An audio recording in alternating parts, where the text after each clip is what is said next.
قرآن حکیم کا، احادیث نبوی صلی اللہ علیہ وآلہ وسلم کا اور ارشادات ائمہ اطہار علیہ السلام کا ایک خاص موضوع یہ ہے کہ انسان کو سوال کی ذلت سے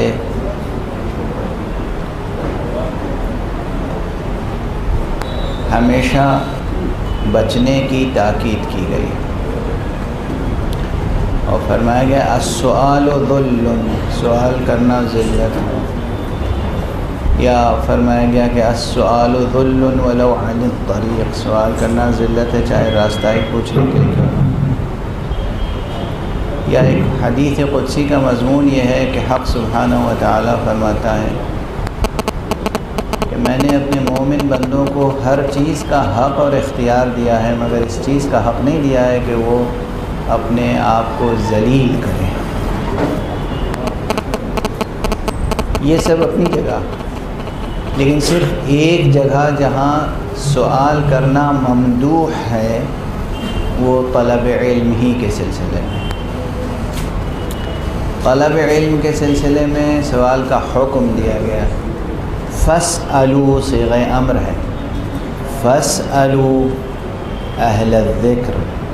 ان کنتم لا تعلمون، اہل ذکر سے سوال کرو اگر تمہیں علم نہیں ہے۔ یا دوسرے مواقع پر احادیث میں سوال کرنے کے آداب سکھائے گئے اور سوال کو علم کی کلید قرار دیا گیا، اور یہاں تک کہا گیا کہ اگر انسان اچھی طرح سوال قائم کر سکے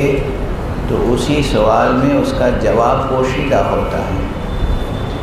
یہ بات وہ ہے جو دہن معصوم سے نکلی ہے، لیکن اس میں بڑی منطقی حقیقت ہے، حکیمانہ حقیقت ہے۔ سوال کرنا بھی ایک ہنر ہے،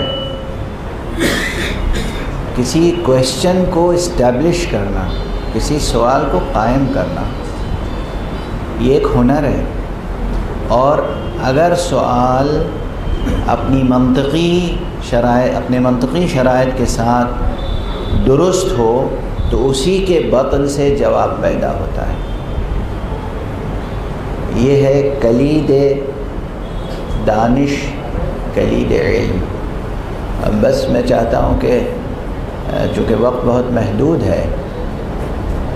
اور مجھے اب یہاں سے آپ حضرات کے محضر سے اٹھ کے سیدھے ایئرپورٹ جانا ہے، تو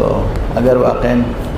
کچھ سوالات ہوں جن میں میں آپ کے ساتھ جستجو کے سفر میں شریک ہو سکوں